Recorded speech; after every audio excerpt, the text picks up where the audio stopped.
क्योंकि supreme court ने श्री राजीव गांधी के एक हत्यारे को आज रिहा कर दिया और जिम्मेवार सीधी मोदी सरकार है। उस समय के गवर्नर श्री बनवारी लाल पुरोहित, जो पूर्व बीजेपी नेता हैं और जिन्हें मोदी जी ने तमिलनाडु का गवर्नर लगाया था, उनको यह सिफारिश भेजी कि राजीव गांधी जी की हत्या के 7 हत्यारों को रिहा कर दिया जाए। और इससे पहले कि भाजपा की सरकार, उनके प्रवक्ता, उनकी ट्रोल आर्मी ये कहने पर जुट जाए कि ये रशिया यूक्रेन वॉर के चलते हो रहा है, ये बिल्कुल झूठ है। क्योंकि थोक महंगाई दर लगातार 13 महीने से बढ़कर डबल डिजिट में रह रही है और आज उसने 30 साल का रिकॉर्ड तोड़ दिया है 15.08% पर। और तो और आरबीआई की कल एक इकोनॉमिक स्टेबिलिटी रिपोर्ट ने यह बोला है कि आने वाले महीनों में खाने के दामों में बढ़ोतरी निरंतर होती रहेगी। एक ही चीज निरंतर गिरती जा रही है, वो है सरकार की साख और उससे जुड़ा हुआ रुपया। यही कहते थे वो लोग।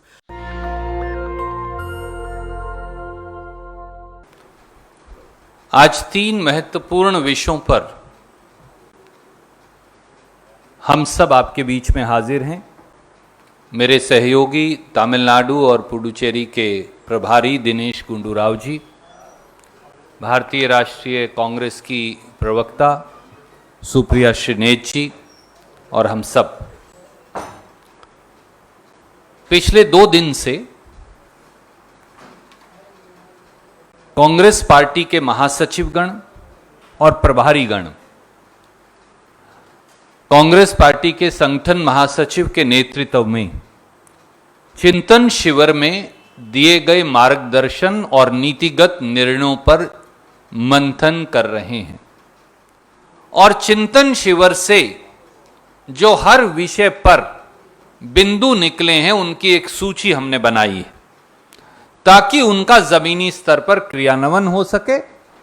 2 दिन का वहां शिविर करके उसके बारे में जरूरी दिशा निर्देश और मार्गदर्शन देंगे।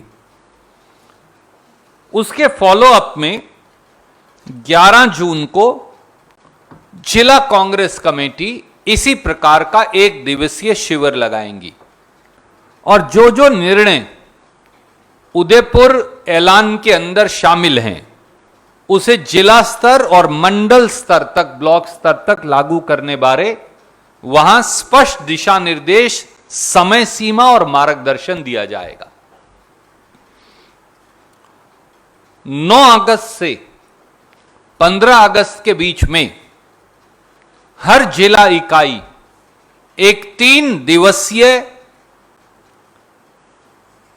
आजादी गौरव यात्रा निकालेगी, जिसमें आजादी की 75वीं वर्षगांठ पर 75 पदयात्री कंपलसरी और हजारों और कांग्रेस के साथी शामिल होंगे।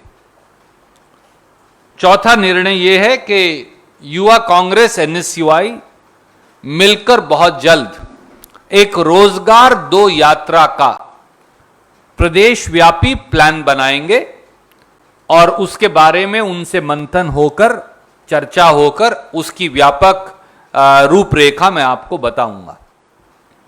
साथियों, आज का सुप्रीम कोर्ट का फैसला दुर्भाग्यपूर्ण है और इससे करोड़ों करोड़ों भारतीय, उनकी आत्मा आहत हुई है। क्योंकि सुप्रीम कोर्ट ने श्री राजीव गांधी के एक हत्यारे को आज रिहा कर दिया। तथ्य बड़े स्पष्ट हैं और जिम्मेवार सीधी मोदी सरकार है। 9 सितंबर 2018 को तत्कालीन बीजेपी एआईएडीएमके गवर्नमेंट ने, कैबिनेट ने उस समय के गवर्नर श्री बनवारी लाल पुरोहित, जो पूर्व बीजेपी नेता हैं और जिन्हें मोदी जी ने तमिलनाडु का गवर्नर लगाया था, उनको यह सिफारिश भेजी कि राजीव गांधी जी की हत्या के 7 हत्यारों को रिहा कर दिया जाए। श्री बनवारी लाल पुरोहित, तत्कालीन गवर्नर तमिलनाडु ने निर्णय लेने से कोई निर्णय नहीं लिया, ना हां में ना ना में। उल्टा अपना पल्ला झाड़ते हुए राष्ट्रपति जी को भेज दिया मामला। राष्ट्रपति जी ने भी कोई निर्णय नहीं लिया। नतीजा यह हुआ कि आज सुप्रीम कोर्ट ने कहा कि क्योंकि श्री बनवारीलाल पुरोहित, जो भाजपा के पूर्व वरिष्ठ नेता हैं, उनकी राष्ट्रीय कार्यकारिणी और शायद महासचिव और उपाध्यक्ष भी रहे हैं, वो गवर्नर तमिलनाडु थे, उन्होंने भी और राष्ट्रपति जी ने कोई निर्णय नहीं लिया। इसलिए इस देरी को देखते हुए और निर्णय ना लेने की भारत सरकार के नॉमिनी गवर्नर और राष्ट्रपति जी के निर्णय को ना निर्णय लेने को कारण को देखते हुए उन्होंने राजीव जी की हत्या के एक हत्यारे को रिहा कर दिया। स्वाभाविक तौर से अब सब हत्यारे रिहा हो जाएंगे। मोदी जी, कांग्रेस और भाजपा छोड़िए, क्या यही आपका राष्ट्रवाद है? क्या यही आपका तौर तरीका है कि कोई निर्णय ही ना लो और आखिर में अदालत उस आधार पर राजीव गांधी जी के हत्यारों को रिहा कर दे? अगर हर वो व्यक्ति जिसको आजीवन कारावास हुआ है उसे छोड़ना है, तो फिर हजारों तो तमिलियंस हैं जो जेलों में बंद है आजीवन कारावास के लिए, उन्हें भी छोड़ दीजिए। और हिंदुस्तान की जेल में जितने आजीवन कारावास के कैदी हैं उनको भी छोड़ दीजिए, और कानून और संविधान भी छोड़ दीजिए। आज देश के लिए एक दुखद दिन है। न केवल कांग्रेस के हर साथी में को अथाह दुख और रोष है, पर इस देश के हर व्यक्ति को जो भारत और भारतीयता में विश्वास रखता है, जो उग्रवाद के खिलाफ लड़ने में विश्वास रखता है, जो भारत की संप्रभुता और अखंडता को चुनौती देने वाली हर ताकत को मुंह तोड़ जवाब देना चाहता है, आज उस हर व्यक्ति की आत्मा छलनी हो गई होगी।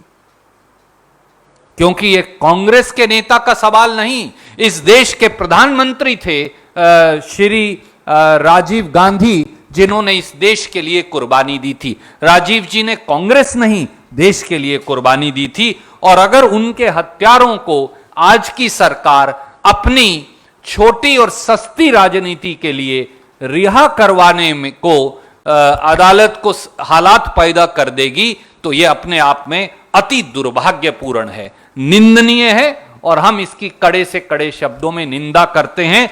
देशवासी अवश्य देख लें कि किस प्रकार की सरकारें आज सत्ता में हैं और उग्रवाद को लेकर उनका रवैया क्या है। खाने और ईंधन के बेलगाम दामों के चलते आज जो थोक महंगाई की दर है वो 30 साल का रिकॉर्ड तोड़ रही है। और इससे पहले कि भाजपा की सरकार, उनके प्रवक्ता, उनकी ट्रोल आर्मी ये कहने पर जुट जाए कि ये रशिया यूक्रेन वॉर के चलते हो रहा है, ये बिल्कुल झूठ है। क्योंकि थोक महंगाई दर लगातार 13 महीने से बढ़कर डबल डिजिट में रह रही है और आज उसने 30 साल का रिकॉर्ड तोड़ दिया है 15.08% पर। यह सरकार की उदासीनता है, यह उनकी बेरुखी है, यह बेवकूफी है, हम नहीं जानते, लेकिन कहीं ना कहीं यह हम सबके जीवन पर प्रभाव डालेगा। यह थोक महंगाई दर जरूर है, लेकिन इसका असर खुदरा महंगाई दर पर, रिटेल इन्फ्लेशन पर जरूर होने वाला है। और बताना यहां पर इसलिए जरूरी है, किस चीजों के दाम बढ़े हैं। ईंधन, ऊर्जा, इलेक्ट्रिसिटी के तो दाम बढ़े ही हैं, फ्यूल और इलेक्ट्रिसिटी के करीब 39%, पेट्रोलियम प्रोडक्ट्स के तो 70% के आसपास बढ़े हैं, लेकिन खाने की सामान के दाम लगभग 8.5% बढ़े हैं। और जिसको कमर तोड़ महंगाई कहते हैं वो यही है। और सबसे ज्यादा अगर आग लगी है किसी चीज के दाम में तो वो है सब्जियों के दाम। आलू जैसी सब्जी के दामों में भी आग लगी हुई है और सरकार की बेरुखी आम आदमी के पॉकेट में डाका डालना और उनके गले रेतने के बराबर है। यहां पर यह बताना जरूरी है कि जो थोक महंगाई दर होती है उसका करीब 65% कंपोनेंट मैन्युफैक्चर्ड गुड्स से आता है। तो अंततोगत्वा वो सारी चीजें जो हम और या आप रिटेल में यूज करते हैं, चाहे वो आटा हो गया, चाहे वो साबुन हो गया, चाहे तेल हो गया, चाहे बिस्कुट हो गया, चाहे खाने का तेल हो गया, वो सब महंगा होगा।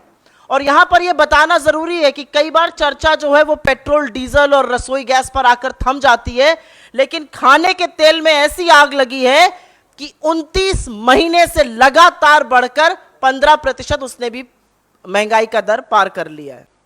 तो ऐसा नहीं कि सरकार के पास एल्बो रूम नहीं है, सरकार के पास एल्बो रूम बहुत है, लेकिन सरकार शायद घाव पे मरहम लगाने के बजाय घाव पे नमक छिड़कने का काम कर रही है। और कोर इन्फ्लेशन, यहां पर यह भी बताना जरूरी है, कोर इन्फ्लेशन जिसमें ना तो खाने का सामान आता है, ना ईंधन आता है, फ्यूल आता है, वो भी 11% के पार है। तो कहीं पर भी राहत नहीं है, ना खुदरा इन्फ्लेशन पे राहत है जो 8 साल में सबसे ऊपर है, ना थोक महंगाई में राहत है जो 30 साल में सबसे ऊपर चला गया, और ना कोर इन्फ्लेशन में राहत है। और तो और आरबीआई की कल एक इकोनॉमिक स्टेबिलिटी रिपोर्ट ने यह बोला है कि आने वाले महीनों में खाने के दामों में बढ़ोतरी निरंतर होती रहेगी, और ये खाने के दाम बड़े कोई फैंसी चीजों के नहीं है, ये सीरियल्स, आटा, दाल, तेल, सब्जी, ऐसे दामों की वो बात कर रहे हैं। तो मुझे ऐसा लगता है 3-4 आंकड़े हैं जिससे अर्थव्यवस्था पूरी तरह से साफ हो जाती है। फैक्ट्री आउटपुट मतलब आईआईपी 2% से कम है, डब्ल्यूपीआई 30 साल में सबसे ज्यादा है, सीपीआई खुदरा रिटेल इन्फ्लेशन 8 साल में सबसे ज्यादा है, trade deficit all time high पर है, लेकिन एक ही चीज निरंतर गिरती जा रही है, वो है सरकार की साख और उससे जुड़ा हुआ रुपया। यही कहते थे वो लोग, रुपया 78 की ओर भाग रहा है, धीरे धीरे 80 की ओर भाग रहा है, और लग रहा है पेट्रोल और रुपए के बीच में होड़ चल रही है कि 100 पर कौन टिका रहता है। तो कहीं ना कहीं सरकार की बेरुखी, सरकार की उदासीनता और सबसे ज्यादा सरकार का निकम्मापन हम सबके जीवन पर प्रहार कर रहा है, लेकिन मोदी जी, उनके मंत्री और वित्त मंत्री इसके बारे में कुछ नहीं कहते हैं। आप महंगाई की बात करिएगा तो शायद आपको बताया जाएगा कि हम लहसुन प्याज नहीं खाया जाता है, अब हो सकता है बोल दे हम आलू भी नहीं खाते हैं।